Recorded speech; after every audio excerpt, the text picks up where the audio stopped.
Shocking turn in court, Blake Lively's emotional distress claims dismissed in legal war with Justin Baldoni. In a dramatic and emotionally charged courtroom development, U.S. District Judge Louis Lyman has officially ruled against Blake Lively's emotional distress claims in her ongoing legal battle against actor and director Justin Baldoni.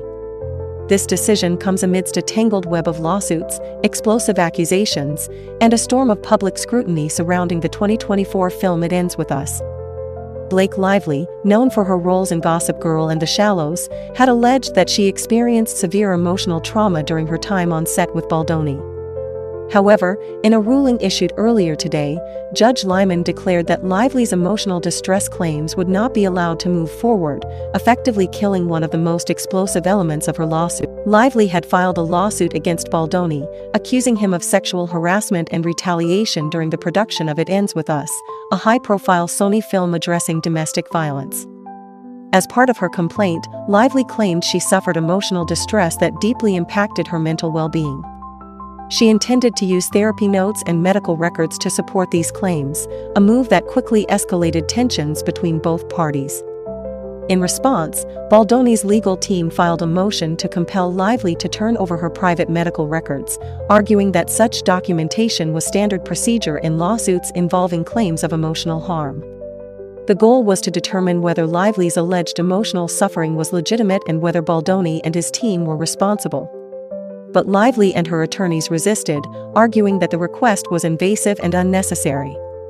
In his ruling, Judge Lyman wrote that Baldoni's motion to compel was denied, based on Lively's representation that she intended to withdraw the emotional distress claims. However, the judge added a crucial condition: if Lively did not formally dismiss the claims, she would not be allowed to present any evidence of emotional distress at all. This leaves Lively at a crossroads. She must now either reach an agreement with Baldoni to dismiss the claims with prejudice, meaning she cannot bring them up again in any court, or try to get the judge to dismiss them without prejudice, allowing her the option to refile them later. Either way, one thing is clear: Lively's lawyers can no longer introduce any medical or emotional evidence related to her claims unless the case is resolved through formal legal means. What Lively's lawyers say. Lively's attorneys, Ezra Hudson and Mike Gottlieb, reacted strongly to the decision, calling Baldoni's motion to compel utterly pointless. In their statement, they emphasized that the court had not sided with Baldoni but had instead allowed for continued discussions about how to dismiss the two specific claims. Ms. Lively has offered to dismiss those claims because they are no longer necessary, they said. She will continue to pursue emotional distress damages through other claims in her lawsuit, including sexual harassment and retaliation. On the other side, Baldoni's lawyers have taken a firm stance. In a motion filed earlier this week, they demanded that Lively sign a HIPAA release allowing access to her therapy records. According to them, this was the only way to verify her claims of distress and assess their validity in court. Instead of complying with the medical RFP's requests for production, Ms. Lively's counsel recently advised us, in writing, that Ms. Lively is withdrawing her infliction of emotional distress claims. However, Ms. Lively has refused the Wayfarer party's reasonable request that the withdrawal of such claims be with prejudice. They accused Lively of attempting to have it both ways, avoiding the disclosure of sensitive medical records while keeping the option open to refile the emotional distress claims in the future. In a swift rebuttal, Lively's legal team called the motion a press stunt designed to manipulate public opinion. They filed their own response, asking the court to sanction Baldoni's legal team and to strike down their motion entirely. They wrote, "It is based on two brazenly false assertions. First, they claim that Ms. Lively has refused to disclose medical and mental health information. That information is only relevant to the claims she is withdrawing. To suggest that Ms. Lively has refused to produce anything in connection with these claims is intentionally misleading." The filing further added that there had been no mutual discussion about how the claims would be dismissed, thereby refuting Baldoni's legal team's suggestion of non-cooperation. A web of legal battles. The emotional distress claims are just one part of a much larger and more complex legal war between Blake Lively and Justin Baldoni. In total, there are 6 active lawsuits currently pending in various courts related to what occurred on the set of It Ends With Us and the events that followed its production. Baldoni, who directed and co-starred in the movie, has filed his own $400 million lawsuit against Lively. As courtroom lights dimmed on yet another hearing day, the air inside the U.S. District Court in the Southern District of New York was thick with unresolved tension. Blake Lively sat poised but solemn, her gaze fixed on the legal documents stacked before her, while Justin Baldoni maintained a calm exterior, though his legal team's persistent shuffling of papers hinted at a storm of strategy beneath. With the judge's recent decision blocking Lively's emotional distress claims, unless she handed over her medical records, the case had turned a sharp corner. What seemed like a battle over artistic differences had escalated into a full-blown legal war, entwining claims of harassment, retaliation, and alleged attempts at extortion. While most of the public had only seen the polished headlines, inside the courtroom, the real conflict was far messier. Behind closed doors, attorneys for both sides worked overtime, pouring through texts, production emails, and call logs, desperate to tilt the balance.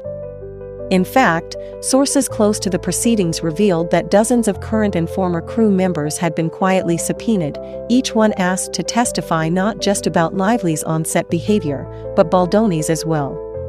"She wants to be heard, but not picked apart," a confidant of Lively's told a media outlet under anonymity. "Handing over therapy notes feels like inviting vultures into your heart. And she's just not willing to do that." But to Baldoni's team, that reluctance was a tactic.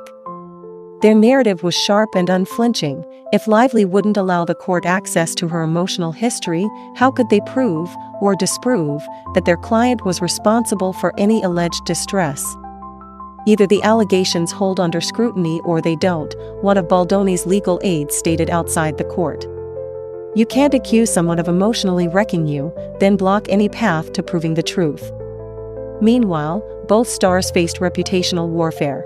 Lively's supporters saw her as a woman bravely standing up to an alleged misuse of power, while Baldoni's defenders argued he was being villainized for enforcing professional boundaries.